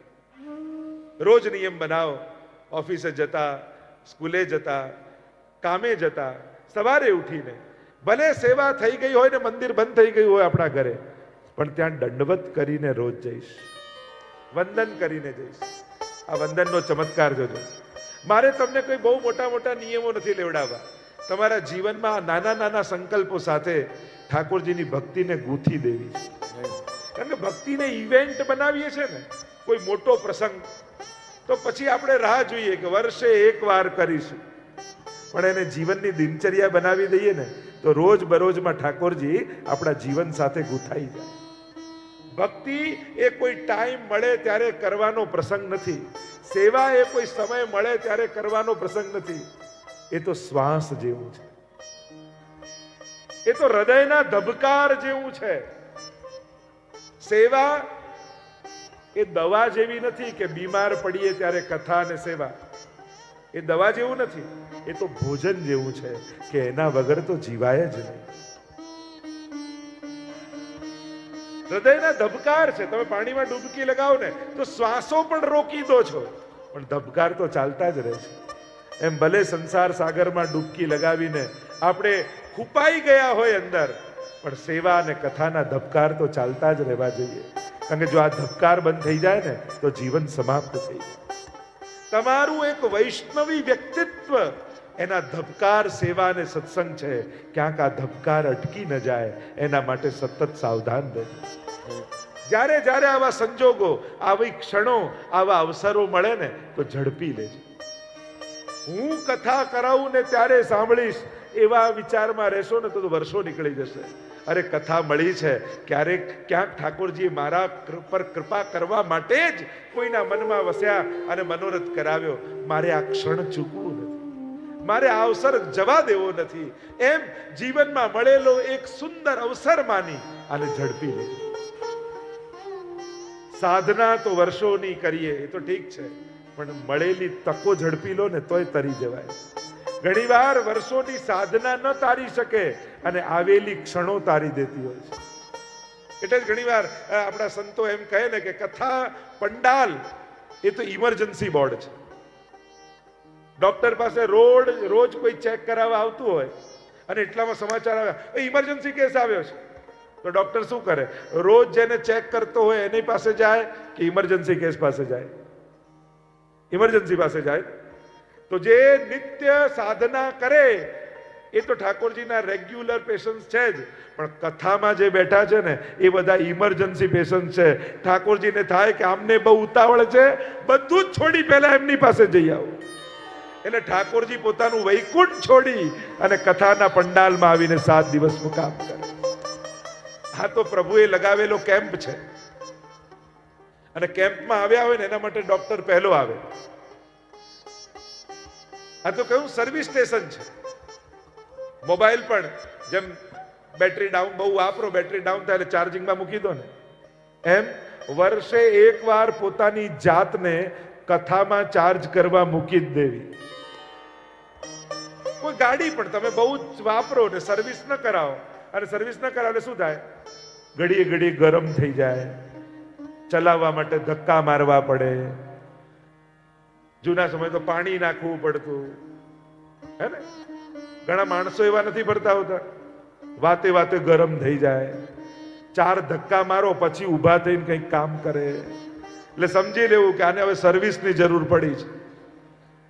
એટલે જ્યાં દ્વારકેશલાલજીની કથાનું પોસ્ટર દેખાય, તમે તો સમજી ગયા, 7 દિવસ મૂકી દેવાય. પછી જુઓ, અને ઘરમાં ઘણીવાર સંજોગો એમ થાય ને, સંજોગો વિપરીત થાય, ઘરમાં સંજોગો એવા બદલાઈ જાય.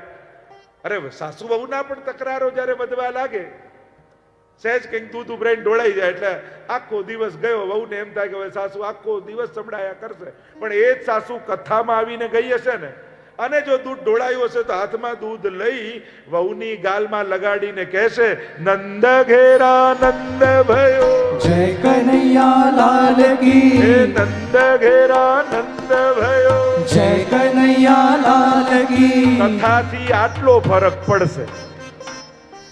જોઈએ છે ઘરે ઘરે આવો ફરક, એક કે દિવસ ચૂકતા નહીં. અને વહુએ તો ખાસ આગ્રહ કરવો, બા પાસ આવ્યા છે, તમારા માટે ખાસ લઈ આવી છું.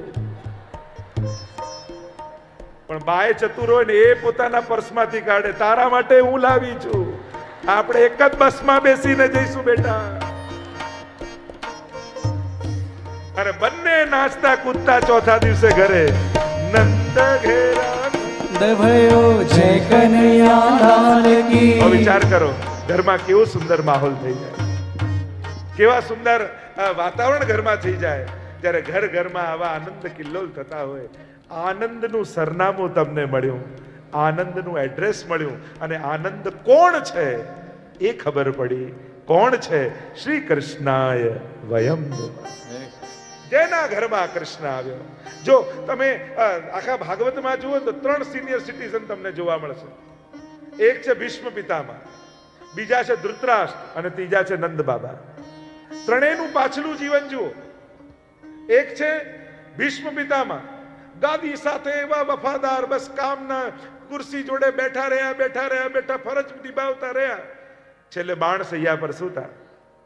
પણ હા, કૃષ્ણે આવીને કૃપા કરી, કારણ કે કર્તવ્યો નિભાવે.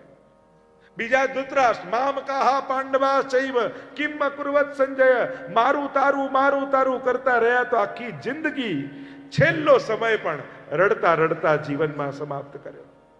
પણ એ જ 3 સિનિયર સિટીઝનમાં છેલ્લા છે નંદ બાબા. એમણે જીવનના છેલ્લા સમયમાં ઠાકોરજીને ઘરે પધરાવી લીધા, એટલે એમનું નંદાલયમાં રોજ નંદ ઘેરા નંદ ભયો, જય કનૈયા લાલ કી, નંદ ઘેરા નંદ ભયો, જય કનૈયા લાલ કી. ઘરમાં રોજ નંદ મહોત્સવ થવા લાગ્યા, કારણ કે એમણે ઠાકોરજીને ઘરે સેવા પધરાવી દીધી. બસ અહીંયા જેટલા વડીલો બેઠા હોય એમને કહીશ, બાણ સૈયા પર શું છે કે નંદ મહોત્સવમાં નાચવું છે, એ તમારે નક્કી કરવા. મારું તારું કરીને ખપી જવું છે કે દહીં દૂધ ઉછાળીને આનંદ માણવું છે, એ તમારે નક્કી કરવાનું. કથા કંઈક ને કંઈક તમને આપીને જશે. એક વસ્તુ યાદ રાખો, ભગવાન જ્યારે પણ આવે ત્યારે લઈને નથી જતા, આપીને જાય છે. આપણે ભલે એમ કહેતા હોય કે અમારા ઘરે ઠાકોરજી સેવા અંગીકાર, ઠાકોરજી લેતા નથી, આપે છે. તમે શું આપો છો, શું લે છે?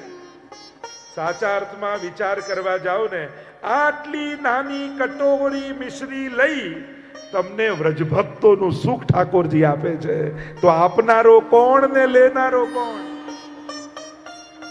એક નાનકડી કટોરી મિશ્રી આરોગી યશોદાનું સુખ તમને જે આપતો હોય, એ તો દાતા કહેવાય. આને કહેવાય રાઈ જીતની સેવા કો ફલ માનત મેરુ સમાન. ઠાકોરજી સેવા લેવા નથી આપતા, તમને વ્રજભક્તોનો આનંદ આપવા માટે તમારા ઘરે આવે છે. હંમેશા યાદ રાખજો, પ્રભુ લેવા નથી આયા, મને યશોદાનું સુખ આપવા માટે આવ્યા છે, મને નંદ બાબાનો આનંદ આપવા માટે આવ્યા છે. અને જ્યારે આવું વિચારશો ને તો પોતાના સૌભાગ્ય પર તમને મદ થશે, આનંદ થશે. નક્કી કરો જીવનમાં અંત સમય કેવો જોઈએ છે, જીવન કેવું જોઈએ છે. અભાવમાં ખપી જવું છે કે જીવનનો ઓડકાર લઈને જવું છે. આટલું મૂકી ગયાના અફસોસ સાથે જવું છે કે આટલું આપી ગયાનો આનંદ માણતા માણતા જવું છે. એટલે ઘણા લોકો કે મારા ગયા પછી કથા બેસાડજે. અરે શા માટે એવા ટેન્શનમાં જવું, કરશે કે નહીં, કરશે કે નહીં, એવા ટેન્શન સાથે જવું એના કરતા કરી ગયા એના સંસ્મરણો ભેગા કરીને ન જઈએ. અમે ખૂબ આનંદ કર્યો. એટલે હું તો હંમેશા કહું, જે કરવું હોય તમારા હાથે કરી જાઓ ને તમારી આંખે જોઈને જાઓ. પછી કોઈ કરે એ એના સૌભાગ્ય. કર્મના સિદ્ધાંતોમાં પણ તમે જુઓ, આપી ગયા એના માટે લખાયું છે, મૂકી ગયા એના માટે કોઈ કર્મના સિદ્ધાંતમાં છે કે આટલું મૂકી જાય અને પાછું આવતા જન્મમાં મળે, એવું કોઈ કર્મનો સિદ્ધાંતમાં દેખાય? મૂકી ગયા એનો અર્થ એ થાય એ તમારું હતું જ નહીં, એ જેના નસીબનું હતું એને મળી ગયું. જે તમે વાપરી ગયા એટલું જ તમારું કહેવાય કર્મના સિદ્ધાંત પ્રમાણે. હવે વિચાર કરો, એ વાપરી ગયા કે વાવી ગયા એ તમારી સમજ ઉપર છે. તમે વેડફી ગયા છો, વાપરી ગયા છો કે વાવી ગયા છો એ તમારી સમજદારી ઉપર છે. પણ જે તમારું હતું એ તમારા હાથે થયું, જે તમારું નહોતું એ તમારા હાથે થશે નહીં. એમ થાય કે આ કથા કરાઈ ગઈ આટલા સમય પહેલા, તો એનાથી ઉદ્ધાર કેમ થાય? તો કે આ જે 7 દિવસનો સમય છે ને એ તમારો થઈ ગયો, એ સંચિત થયો. એ ક્યારે કામ લાગશે? જ્યારે તમારો અંત સમય હશે ને ત્યારે આ કથા તમારી આંખની સામે આવીને ઊભી રહી જશે. ત્યારે પ્રભુ આ કથાના સમયને જોઈ તમારો ઉદ્ધાર કરવાના છે. પ્રસંગમાં આવતું ને કે એક રાજાને 4 રાણી હતી. એક રાણી માટે રાજા એમ માનતો કે આને કારણે મારી પ્રતિષ્ઠા છે. બીજી રાણી માટે એમ માનતો કે સુખ દુઃખમાં મને આ સાથ આપશે. ત્રીજી રાણી માટે એમ માનતો કે આને કારણે મારો વૈભવ છે. અને ચોથી રાણીને અમાનીતિ કરી રાખેલી. રાજાનો અંત સમય આવ્યો ને યમદૂત લેવા માટે આવ્યો રાજાને. યમદૂતે કહ્યું, મહારાજ ચાલો, સમય થઈ ગયો છે. રાજા કે એકલો થોડી જઈશ, 3 માનીતી રાણીઓ છે, કોઈ તો ભેગા આવશે ને. યમદૂતે હસ્યું ને કહ્યું, મહારાજ આ યાત્રા એવી છે કે એમાં તો એકલા જ જવાનું, આમાં સાથ કઈ ના આવે. મેળવેલું મૂકી જવાનું છે, કરેલું ભેગું આવવાનું છે. આ સૂત્રને હંમેશા જીવનમાં યાદ રાખજો. કાંઈ પણ કરો ને કાંઈ પણ મેળવો ત્યારે યાદ રાખજો, આ મેળવેલું ભેગું આવશે કે કરેલું ભેગું આવશે. કહ્યું કે કોઈ તો રાણી આવશે ને. તો યમદૂતે કહ્યું, ઠીક છે, પૂછી લો કોઈને, સાથે આવા આપતા હોય તો હું લઈ જાઉં. જેને કારણે પ્રતિષ્ઠા રાજા માનતા એને જઈને કહ્યું, તું મારી ભેગી આવીશ? અરે તમે નહીં રહો તો બીજાને પરણી જઈશ, બાકી તમારી ભેગી તો ના આવું. આ છે સમાજમાં મળેલા પદ. ગમે તેટલા મોટા પદ પર બેસો, તમે નહીં રહો તો બીજું કોઈ બેસી જશે. તમારા પદો તમારી જોડે નથી આવતા. બીજી રાણી પાસે ગયા, તું ભેગી આવીશ, જેની માટે સુખ દુઃખમાં સાથ આપશે એવું માનતા. તું આવીશ, તમે નહીં રહો તો પોક મૂકી મૂકીને રડી લઈશ, બાકી તમારા ભેગા તો ના આવે. આ છે સંસારના સ્વજનો. રડી લેશે પણ સાથે કોણ આવવાનું? ચાહનારની ચિતા પર કોઈ ચડતું નથી, ચડવું તો એક તરફ એની રાખને કોઈ અડતું નથી. કોણ સાથે આવી છે? ત્રીજી રાણી પાસે ગયા કે તું આવીશ, જેના માટે માનતા કે આને કારણે જીવનમાં સુખ છે. કહ્યું કે હું તો કોઈની સાથે ગઈ નથી, તમારી જોડે તો બીજા જોડે. એને કહ્યું કે આ ત્રીજી રાણી જીવનમાં ભેગો કરેલો પૈસો છે. રાજાને થયું કે કોઈ ભેગું આવવા તૈયાર નથી. યમદૂતને કહ્યું, ચાલો એકલા ચાલીએ. જ્યાં જવા જાય જેને અમાનીતિ કરી રાખેલી ચોથી રાણીને અવાજ લગાવ્યો. ચોથી રાણી અવાજ આપતા કહ્યું, મહારાજ મને ભૂલી ગયા, હું તમારી જોડે આવવા તૈયાર છું. પાછળ વળીને જોયું તો જેને અમાનીતિ કરી રાખેલી ચોથી રાણી. અને આ ચોથી રાણી છે કથામાં વિતાવેલો સમય. જ્યારે કાંઈ ભેગું નહીં આવે ત્યારે અંત સમયમાં આ સમય તમારી જોડે આવશે. પ્રભુનું લીધેલું નામ તમારી જોડે આવશે. કારણ કે ત્યારે તમારી જીભ ચાલવા અસમર્થ બની જશે, ત્યારે ભગવાન તમારી જીભ પર આવીને બેસી જશે. તમારા કાન સાંભળતા બંધ થઈ જશે ત્યારે કથા તમારા કર્ણ દ્વારા પ્રવેશ કરી જશે. એવું મહાત્મ્ય આ કથાનું કહ્યું છે. અંતકાલે તું એ નૈવ શ્રૂયતે સુખ શાસ્ત્રવા. અંત સમયમાં જો કથાને સાંભળે એને તો લેવા માટે ભગવાન પોતે આવે છે. આમ શ્રી કૃષ્ણાય વયમ નુમઃ, પ્રભુને નમન કર્યા છે, વંદન કર્યા છે. આચાર્યો તો કહે કે નમનથી અધિક જીવ કરી પણ શું શકે? બધું એણે આપ્યું છે, એને તમે શું આપી શકવાના? હા, આપણું સમર્પણ છે એટલે આપણે પ્રભુને સર્વ વસ્તુ સમર્પણમ, જે કાંઈ પણ કરીએ પ્રભુને ધરીને. બાકી છે તો એનું છે. માણસ જન્મે ને તો એક 25 પૈસા પણ હાથમાં લઈને પેદા થતો નથી. બધું જ એને અહીંયા મળે છે. ફરક એટલો છે, માણસ આપે તો બધાને ખબર પડે એ રીતે આપે, ભગવાન આપે તો લેનારને ખબર ન પડે એ રીતે આપે. સુદામા તાંદુલ આરોગ આવે અને પ્રભુ આરોગે તો આખી દુનિયાને ખબર પડે, પણ ભગવાન કુબેરનો વૈભવ આપે ને તો સુદામાને ખબર પડવા દેતા નથી કે મેં તને કુબેરનો વૈભવ આપી દીધો. આપણે તો એમ કહીએ કે આપણે આ જમણો હાથ આપે તો ડાબા હાથને ખબર ન પડે એ રીતે આપો, પણ ભગવાન તો એ રીતે આપે કે લેનારને ખબર ન પડે. એને એમ લાગે કે મારી બુદ્ધિ, મારી મહેનત, મારો પરિશ્રમ, મારી સમજણ અને એટલે મને મળ્યું. અરે બુદ્ધિ વાળા ઘણાય દુખી ફરે છે, મહેનત વાળા ઘણાય દુનિયામાં દુખી ફરે છે. એને ક્યાં મળ્યું છે? તમારા માથે ભગવાનનો હાથ છે એટલે તમને મળ્યું છે. પોતાના પુરુષાર્થથી મળેલું માનશો તો કર્મોના ફળ રૂપે મળશે, પણ ભગવાને આપેલું માનશો તો ઠાકોરજીના પ્રસાદ રૂપે મળશે. અને પ્રભુનો પ્રસાદ એ છોડાવનારો હોય છે, બાંધનારો નથી હોતો. પુરુષાર્થનું ફળ એ તો બાંધનારું હોય. એ દુઃખ, જેમ કર્મો પાપ એ લોઢાની બેડી છે તો પુણ્યો પણ સોનાની બેડી કયા છે, બંને બાંધનારા છે. એટલે વૈષ્ણવે તો હંમેશા એ જ વિચારવું, પ્રભુના પ્રસાદ રૂપે મને મળે છે. અને પ્રસાદ માટે પસંદગી ન હોય. પાતળમાં બેઠા હો અન્નકૂટનો પ્રસાદ લેવા માટે, ત્યારે એમ ન કહેવાય કે મને પેલો ઠોર આપો, પેલો બુંદી આપો, પેલો મોનતા, પછી જમ્યા કહેવાય. પસંદગીથી લો એ જમ્યા કહેવાય, અને જે સહજમાં મળી જાય એને પ્રસાદ કહેવાય. એને એમ જ પ્રભુએ જે પણ સ્વજનો આપ્યા છે, જે વ્યવસ્થા આપી છે, જે સગવડતા અને સામર્થ્ય આપ્યું છે, એને પ્રભુનો પ્રસાદ માનીને સ્વીકારશો ને તો જીવનના બધા અફસોસો નીકળી જશે. આ તો પ્રભુનો આપેલો પ્રસાદ છે, અને પ્રસાદમાં પસંદગી ન હોય. પ્રભુની ઈચ્છાથી મળ્યું છે એને તો માથે જ ચડાવી લેવાનું હોય. આવી સમજણ કેળવાય.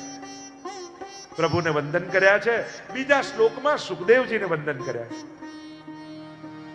અને સુખદેવજીને વંદન કરતા કહ્યું, યમ પ્રવ્રજંતમ અનુપેતમ અપેત કૃત્યમ દ્વૈપાયનો વિરહકા તર આજુહાવ પુત્રેતિ તન્મયતયા સર્વોભિનેદુ તમ સર્વભૂત હૃદયમ મુનિમાનતોસ્મિ યમ પ્રવ્રજંતમ. સુખદેવજીને વંદન કરી રહ્યા છે વ્યાસજી. પિતા પુત્રને વંદન કરે છે.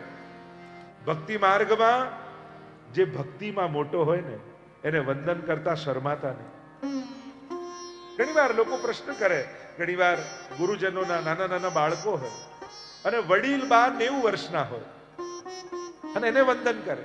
સંતો, મહાત્માઓ, આચાર્યો, ભૂદેવો ઘણી વાર નાની ઉંમરના હોય અને બા વડીલ હોય છતાં એને વંદન કરે. આશ્ચર્ય લાગે, આવું કેમ? વડીલ તો આ છે. ભક્તિ માર્ગના ગણિત જુદા છે. ભક્તિ માર્ગમાં જે ભાવમાં મોટો હોય એને વંદન કરાય છે, એના આશીર્વાદ લેવાય છે. આશીર્વાદ લેવા માટે ઉંમર જોવાની રાહ ન જોતા, ઉંમરનો વિચાર ન કરતા, જ્યાંથી પણ આશીર્વાદ મળે ગ્રહણ કરો. અમુક તત્વોને ભગવત રૂપ માનવામાં આવે છે, એમના આશીર્વાદ લેવાની શાસ્ત્રોએ આજ્ઞા આપી છે. સુખદેવજીને વંદન કરે છે વ્યાસજી. કેવા સુખદેવજીને વંદન કરે છે?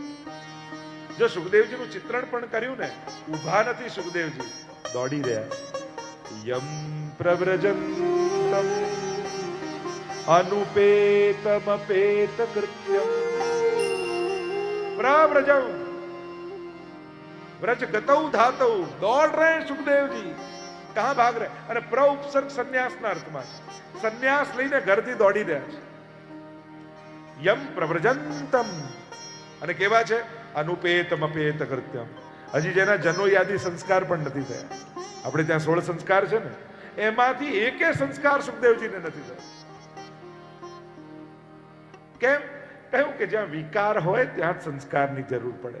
અહીંયા તો કોઈ વિકાર નથી, સહજ છે, કાંઈ મેળવવાની ઈચ્છા પણ નથી. અનુપેત અપેત કૃત્યમ. કહેવાય કે દરેક બ્રાહ્મણ પાસે 4 ગાંઠ હોય, ચોટીમાં, ધોતીમાં, પોથીમાં અને જનોઈમાં. આ 4 ગાંઠ દરેક બ્રાહ્મણ સાથે લઈને ફરતો હોય. પણ સુખદેવજી તો 4 ગ્રંથિઓથી મુક્ત છે. નથી ચોટી, નથી ધોતી, નથી પોથી, નથી જનોઈ. દિગંબર અવસ્થામાં દોડી રહ્યા છે. વિકાર હોય ત્યાં જ વસ્ત્રની જરૂર પડે, જ્યાં વિકાર જ નથી ત્યાં વસ્ત્રોની પણ જરૂર છે. અનુપેતમ અપેત કૃત્યમ દ્વૈપાયનો વિરહ કાતર આજુહાવ. અને પાછળ પાછળ વ્યાસજી ભાગે છે. કઈ રીતે? પુત્રેતિ તન્મયતયા, હે પુત્ર, હે પુત્ર, એવો વાજ લગાવતા લગાવતા વ્યાસજી પોતાના પુત્ર સુખદેવજીને રોકવા માટેનો પ્રયાસ કરે છે. પ્રશ્ન કર્યો કે ક્યાંથી દોડી રહ્યા છે, કેમ દોડી રહ્યા છે? તો સુખદેવજીના પ્રાગટ્યની કથા કહેવામાં આવી. કૌશિકી સંહિતામાં પણ છે, દેવી પુરાણમાં પણ છે. દેવી પુરાણમાં પણ છે. બંને જગ્યાએ સુખદેવજીના જન્મની જુદી કથા આવે છે. કથા પ્રસિદ્ધ છે. એકવાર પાર્વતીજી આવ્યા મહાદેવજી પાસે ને વિનંતી કરવા લાગ્યા, હું આપની ધર્મપત્ની છું, પણ આપણા બંનેમાં આવો ફરક કેમ? આપ અજન્મા ને અમર, અને મારે વારે ઘડીએ જન્મ અને મૃત્યુમાંથી કેમ પસાર થવું પડે?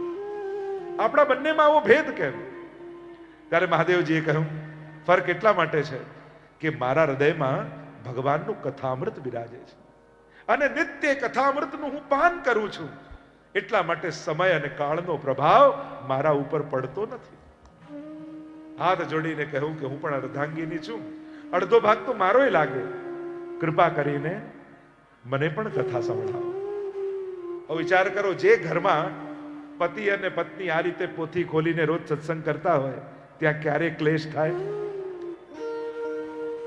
કેન્દ્રમાં જો સત્સંગ હોય અને સ્નેહ વૈષ્ણવતાના નાતે હોય તો ક્યારે ક્લેશ નથી થતો. હું તો કહું, ઘરમાં જેના માટે પણ તમને ઉદ્વેગ અને ક્લેશ અને દ્વેષ રહેતો હોય, એની જોડે લૌકિક બહુ ઋણાનુબંધ ન હોય એવું લાગતું હોય તો એની જોડે વૈષ્ણવતાનો સંબંધ નિભાવજો, પણ ક્લેશ ટાળજો. આ મારો વૈષ્ણવ તો છે ને, ભલે મારા લૌકિક ઋણાનુબંધ આની સજો બધાનું બધા જોડે બને એવું જરૂરી નથી. જુદી જુદી પ્રકૃતિ હોય, સંભવ છે, નાય બને, દરેકના સ્વભાવ જુદા હોય. પણ વ્યક્તિઓ જે ઘરમાં ગમતા નથી એની જોડે પણ વૈષ્ણવતાનો નાતો તો રાખવો જ. જય શ્રી કૃષ્ણનો સંબંધ તો એની જોડે રાખવો જ. કારણ તમારું એક વાર બોલેલું જય શ્રી કૃષ્ણ જો ઠાકોરજીએ સાંભળી લીધું ને તો ક્યારે એનો સ્વભાવ બદલાઈ જશે ને તમને ખબર નહીં પડે. હું તો ઉલટાનું એમ કે જેને તમે બદલવા માંગતા હો, જેનું તમે હિત ઈચ્છતા હો, અને જેનું હિત ઈચ્છતા હો ને એને રોજ જય શ્રી કૃષ્ણ જરૂર કરજો. ભગવત નામ એના ભાગ્યને ફેરવી દેશે, એની પ્રકૃતિને ફેરવી દેશે. તો અહીંયા મહાદેવજીએ 3 તાળી વગાડી, આખું સ્થાન નિર્જન થયું.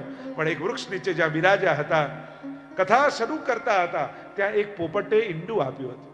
સુકીએ ઈંડું આપ્યું હતું. સુક અને સુકી તો ઉડી ગયા, પણ બચ્ચું બહાર નીકળવાની તૈયારીમાં. મહાદેવજીએ પાર્વતીજીને કહ્યું કે આ તો સમાધિ ભાષા છે, હું સમાધિમાં બેસીને કથા કરીશ, તમે શ્રવણ કરજો, પણ વચ્ચે વચ્ચે હુંકારો આપતા રહેજો, એટલે મને ખબર પડે કે તમે કથા સાંભળી રહ્યા છો. અને મહાદેવજી સમાધિમાં બિરાજમાન થયા, કથા કહેવાનો પ્રારંભ કર્યો. થોડી થોડી વારમાં પાર્વતીજી કહીને હુંકારો આપે છે. કથાનો પ્રભાવ એવો થયો કે ઈંડામાંથી શુકનું બચ્ચું પ્રગટ થઈ ગયું, જન્મ લઈ લીધો. અને જન્મતાની સાથે પહેલો શબ્દ ભાગવતનો પડ્યો. પોતાની જાતને એવું ભાગ્યશાળી સમજવા લાગ્યા કે દુનિયાના લોકો જીવનના અંતમાં ભાગવતને સાંભળે છે અને મને તો એવું સૌભાગ્ય મળ્યું, જન્મતાની સાથે પહેલો શબ્દ ભાગવતનો મને સાંભળવા મળ્યો છે. કેવું સૌભાગ્ય મને મળ્યું છે. પણ જોયું તો પાર્વતીજી નિંદ્રાધીન થઈ ગયા, સૂઈ ગયા. અને એટલે કહું, કથામાં ઊંઘ આવી જાય તો એમાં બહુ ચિંતા નહીં કરવી. બહુ પ્રાચીન પરંપરા છે અને ઘણા લોકો સૂઈ જાય ને એ જ સારું, બીજા સુધી કથા પહોંચે. અને કથા એવી શાંતિ આપનારી છે ને કે માણસ જે દવા ખાઈ ખાઈને પણ સૂઈ ન શકતો હોય એને કથા ખુરશીમાં બેઠા બેઠા સુવડાવી દે. કારણ કે વિશ્રામ મળે છે, જીવનને શાંતિ મળે છે. નિંદ્રાધીન થયા અને સુખદેવને એમ થયું હાથમાં આવેલું સૌભાગ્ય સરકી ન જાય, હાથમાં મળેલો પ્રસાદ ક્યાંક હાથથી છૂટી ન જાય. શુકનો સ્વભાવ હોય, જે સાંભળે બોલવા લાગે. ઉડતું ઉડતું પાર્વતીજીના ખોળામાં બેસી ગયું. જે રીતે પાર્વતીજી હુંકારો આપતા હતા એ રીતે હુંકારો આપવા લાગે કરી. અને મહાદેવજીને એમ થયું કે કથા સાંભળી રહ્યા છે. જ્યાં નેત્રો ખોલ્યા જુએ તો પાર્વતીજી સૂતા છે અને શુકનું બચ્ચું કથાને સાંભળી રહ્યું છે. મનમાં થયું કે ક્યાંક ભાગવતની કથા અનધિકારીના હાથમાં ન જતી રહે. કારણ કે અનધિકારીના હાથમાં જતી રહેશે તો આનો પ્રભાવ અને આનું મહાત્મ્ય ખતમ થઈ જશે. ઘણીવાર અનધિકારીના હાથમાં જો ઉત્તમ વસ્તુ આવી જાય ને તો એનું મહાત્મ્ય ખતમ કરી નાખે, એનો પ્રભાવ ખતમ કરી નાખે. વસ્તુ ભલે ઉત્તમ હોય પણ કોના હાથમાં છે એ પણ જોવું પડે. કથા ભલે ઉત્તમ છે પણ વક્તા અને શ્રોતાના પણ અધિકાર ભાગવતમાં બતાવ્યા છે. યમુનાજી જ હોય પણ કોઈ એઠા પાત્રમાં લે તો પછી એનું ગ્રહણ કરવાનું શાસ્ત્ર નિષિદ્ધ કહે છે. વસ્તુની ઉત્તમતા પાત્રની અધમતાને કારણે સમાપ્ત થઈ જાય છે. એટલે એ પણ વિચાર કરવો કે ઉત્તમ કથા પણ કોના મુખે સાંભળવી. યમુનાજી એ જ છે, દિલ્હીમાં પણ એ જ વહે છે, યમનોત્રીમાં પણ એ જ વહે છે, પણ પાન કરવા તો વિશ્રામ ઘાટે અથવા ગોવિંદ અને ઠકરાણી ઘાટે જ જવાય. એ સમજ પણ આપણા આચાર્યોએ આપી છે. કારણ કે વિશ્રામ ઘાટ, ગોવિંદ ઘાટ, ઠકરાણી ઘાટ કરેલું પાન એ આધિ દૈવિક સ્વરૂપનું પાન છે.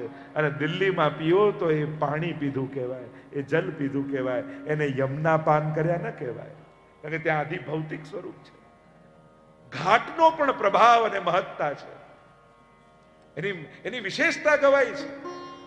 જો ને આ કથા ગંગા પણ ગાઈએ બધે જ, પણ જ્યારે વિશ્રામ ઘાટ પર બેસીને ગાતા હોઈએ ત્યારે આ કથા એ કેવલ કથા નથી રહેતી, એ તો કથા યમુનાનું સ્વરૂપ ધારણ કરી લે છે. એ તો યમુનાજીના પાન બરાબર થઈ જાય છે. અને જ્યારે અહીંયા બેસો છો ત્યારે તમે કેવલ કથા સાંભળી નથી રહ્યા, તમે ભાગવત કથા રસપાન કરી રહ્યા છો. ચાલો સખી કરીએ શ્રી જમુનાના પારે, ચાલો સખી કરીએ શ્રી જમુનાના પારે. મહારાણી યમુનાને કરીએ પ્રણામ, ચાલો સખી કરીએ. એક અવસર મળ્યો છે આ કથા યમુનાનો પાન કરવાનો. ત્યાં બાજુમાં કલકલ કલકલ વહેતા જેમ સાબરમતીજી છે અને એમાં નર્મદાના નીર પણ છે. અને અહીંયા યમુના રૂપી, ગંગા રૂપી કથા વહી રહી છે. પેલા હાથમાં આચમન લઈને પીવાનું, અહીંયા તો કર્ણ દ્વારા પાન. કેવલ શ્રવણ નહીં, શ્રવણ તો કેવલ કાનથી થાય અને પાન તો રોમ રોમથી કરવામાં આવે. ગોકુલે મથુરા વૃંદાવન ધામ, ગોકુલે મથુરા વૃંદાવન ધામ, વ્રજમાં વિનીકીધો માએ વિશ્રામ, ચાલો સખી કરી શ્રી જમુના. પીબત ભાગવતમ રસમાલયમ મુહુર્હો રસિકા ભૂમિ ભાવ. વારંવાર આને પીઓ એમ શાસ્ત્ર આજ્ઞા કરે, વ્યાસજી આજ્ઞા કરે છે. સુખદેવજી વિચાર કર્યું મહાદેવજી કે ક્યાંક અનધિકારીના હાથમાં જતું રહે, ત્રિશૂલ કાઢ્યું. સુખદેવજી આગળ આગળ ઉડે છે અને મહાદેવજી પકડવા દોડે છે, કારણ કે આ કથાની મહત્તા સમાપ્ત ન થઈ જાય. એમ કહેવાય કે ઉડતા ઉડતા સુખદેવજી ગયા, વ્યાસ પત્ની બગાસું ખાધું ને અંદર પ્રવેશ કરી ગયા, છેક ગર્ભ સુધી જતા રહ્યા. મહાદેવજીએ જોયું કે ગયું તો છે પણ ઠેકાણે ગયું છે. 16 વર્ષ સુધી સુખદેવજી વ્યાસ પત્નીના ગર્ભમાં રહ્યા. રોજ વ્યાસજી વિનંતી કરે કે એમને થયું કે આ કોઈ દિવ્ય આત્માએ પ્રવેશ કર્યો છે, આ બહાર પધારો. અંદરથી દર વખતે એક જ અવાજ આવે, બહાર તો આવું પણ એક શરતે, ભગવાન જો અહીંયા આવે અને મને વચન આપે કે એમની માયા મને ક્યારે નહીં સતાવે તો હું બહાર આવું. વિનંતી કરી છે વ્યાસજીએ. પ્રભુ પધાર્યા અને આશીર્વાદ આપ્યા કે સુખદેવજી તમને મારી માયા ક્યારે નહીં સતાવે. અને જ્યાં વચન આપ્યું એટલામાં સુખદેવજી પ્રગટ થયા અને ઘર છોડીને ભાગ્યા. યમ પ્રવ્રજન અનુપેતમ અપેત કૃત્ય. કેમ દોડી રહ્યા છે? કોનો ડર છે તે ભાગે છે? મહાપ્રભુજી સમજાવે, સંગનો ભય છે સુખદેવજી. સારો સંગ મળશે તો મોહ થઈ જશે, ખરાબ સંગ મળશે તો દ્વેષ થશે. ભક્ત માટે તો બંને બંધન કરતા છે. આપણને એમ લાગે કે ખરાબ સંગ જ બાંધે, ના, સારો સંગ પણ બાંધે. તમે રોજ જેની જોડે કથામાં આવો, 4 દિવસ આવ્યા, 5મા દિવસે તમે ફોન કર્યો કે ચલ તું તૈયાર છો ને, હું જાઉં છું, બસ આવી ગઈ છે. એટલે પેલા બહેન એમ કે આજે મને કામ છે એટલે આજે હું નથી આવવાની. તમે શું કહો? અચ્છા તું નથી જવાની તો આજે હું નહીં જઉં. સારે સંગે પણ બાંધ્યા કે નહીં? જેની જોડે રોજ મંગળામાં દર્શન કરવા જતા હો અને રોજ સાથે જાઓ ને આજે આજે મારું થોડું કામ છે, આજે હું નથી દર્શન કરવા જાય, તમે કહો તો આજે હું નહીં જાઉં. ત્યારે દર્શન કરતા સંઘની મહત્તા વધી જાય ને તો સારો સંઘ પણ બંધન કરતા થઈ જાય. એટલે હંમેશા યાદ રાખવું, મહત્તા ભજનની, મહત્તા સેવાની, મહત્તા કથાની રાખવી, સંઘની નહીં. કારણ કે ગમે ત્યારે સારો સંઘ પણ બાંધી દે છે. એટલે સુખદેવજી ભાગી રહ્યા છે. પાછળ પાછળ વ્યાસજી પુત્ર પુત્ર કરતા કરતા, અને એવી કથા કહેવામાં આવે છે કે જ્યારે અપ્સરાઓ સ્નાન કરી રહી હતી, સુખદેવજી ગયા તો કાંઈ ફેર ન પડ્યો. વ્યાસજી આવ્યા તો બધાએ વસ્ત્રો પહેરી લીધા. વ્યાસજી નારાજ થયા, અરે મારો 16 વર્ષનો યુવાન દીકરો ગયો, તમને શરમ ન લાગી? મારા જેવો વૃદ્ધ વ્યક્તિ જાય તો તમને સંકોચ લાગે છે, આવું કેમ? અપ્સરાઓએ હાથ જોડીને કહ્યું, મહારાજ ક્ષમા કરજો, આપનો પુત્ર યુવાન છે અને આપ વૃદ્ધ છો, વાત બરાબર છે, પણ આપની ભીતર હજી એટલો ભેદ તો આંખોમાં છે કે આ સ્ત્રી છે અને આ પુરુષ છે. આપના પુત્ર તો ઈશ્વર સિવાય બીજું કઈ જોતા જ નથી. સર્વભૂત હૃદયમ મુનિમાનતોસ્મિ. એવા સર્વભૂત હૃદય રૂપ, એવા ભાવ, એવા સ્વભાવ વાળા સુખદેવજીને વંદન કર્યા છે. મનનશીલા મુનિ. મુનિ કયા છે? સતત ભગવદ નામનું મનન કરી રહ્યા છે. અને જે મનન કરે મુનિ, ઋષય મંત્ર દ્રષ્ટારઃ. જે મંત્રોને ધ્યાનમાં જુએ એને ઋષિ કહેવાય. આપણે ત્યાં દરેકના વ્યાખ્યાઓ જુદી જુદી છે. મુનિ કયા? અને આમ સુખદેવજીને વંદન કર્યા છે. આગળ નૈમિષારણ્યમાં કથાને લઈ ગયા. 88,000 ઋષિઓ 1000 વર્ષ સુધી ચાલે એવો યજ્ઞ આદરીને બેઠા છે. યજ્ઞમાં થોડો સમય બચે છે એટલે વિચાર થયો કંઈક લૌકિક ચર્ચા થાય એના કરતા ભગવત ચર્ચા કરીએ. આપણે ત્યાં પણ કોઈ પણ પ્રસંગ હોય ને અને એમ થાય કે સમય છે તો કંઈક ભગવત કાર્ય, અલૌકિક કાર્ય કરો. અને પુષ્ટિ માર્ગનો તો વિવેક જ છે ને. કોઈ પણ લૌકિક પ્રસંગ પણ આપણા જીવનમાં આવે ને તો સૌથી પહેલા ઠાકોરજીનો પ્રસંગ કરીએ, ઉત્સવ કરીએ, મનોરથ કરીએ. જન્મદિવસ પણ આવે તો પહેલા એમ થાય લાવો ને હવેલીમાં પલના પહેલા કરાવું. વિવાહનો દિવસ આવે તો લાવો ને વિવાહ ખેલનો મનોરથ કરાવો. કંઈક શુભ પ્રસંગ આવ્યો તો એમ થાવ લાવો ને ઘરમાં પાઠ કરાવો, વૈષ્ણવને પ્રસાદ લેવડાવો. જો ઠાકોરજી વૈષ્ણવને લૌકિક આપે છે, જોઈએ સંસારમાં બંધાય છે કે નહીં. અને વૈષ્ણવ એટલો ચતુર છે ને, ભગવાને આપેલા લૌકિક સુખને એ ઠાકોરજીના મનોરથ કરી અલૌકિક આનંદમાં ફેરવી લેતો હોય છે. કે પ્રભુ આપ મને લૌકિકમાં બંધાવો એવું ભલે આપો, પણ હું એને જ આપની સેવામાં વાપરી અને ઉદ્ધારનું સાધન બનાવી દઈશ. આપ મને ધન આપશો, જોઈએ સુખમાં ફસાય છે કે નહીં, હું એ જ ધનથી પ્રભુના મનોરથ અને કથાઓ કરાવી ધનને જ ઉદ્ધારનું સાધન બનાવી લઈશ. આપ મને ફસાવવા માટે ઘર આપશો, એ ઘરમાં જ હું આપનું મંદિર બાંધી આપની સેવા કરી મારા ઘરને નંદાલય બનાવી લઈશ.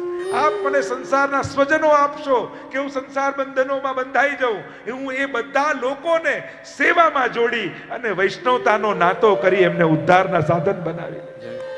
ઠાકોરજી લૌકિકમાં ફસાવા લૌકિક આપે ને, વૈષ્ણવ એટલો ચતુર છે, એને જ અલૌકિકનું સાધન બનાવી અને મુક્તિના સાધનો બનાવી લે છે, કલ્યાણના સાધનો બનાવી લે છે.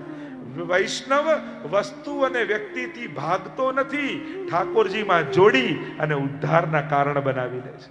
राधे सब पुकारे। कृष्ण गोविंद गोपाल राधे माधवा गोविंद राधे माधवा, गोविंद राधे माधवा गोविंद राधे माधवा, गोविंद राधे माधवा गोपाल राधे माधवा, गोपाल राधे माधवा गोपाल राधे माधवा, गोपाल राधे माधवा राधे कृष्ण गोविंद गोपाल राधे माधवा, राधे कृष्ण गोविंद गोपाल राधे माधवा राधे कृष्ण गोविंद गोपाल राधे माधवा, राधे कार्य। कृष्ण गोविंद गोपाल राधे माधवा गोविंद राधे माधवा, गोविंद राधे माधवा गोविंद राधे माधवा, गोविंद राधे माधवा गोपाल राधे माधवा, गोपाल राधे माधवा गोपाल राधे माधवा, गोपाल राधे माधवा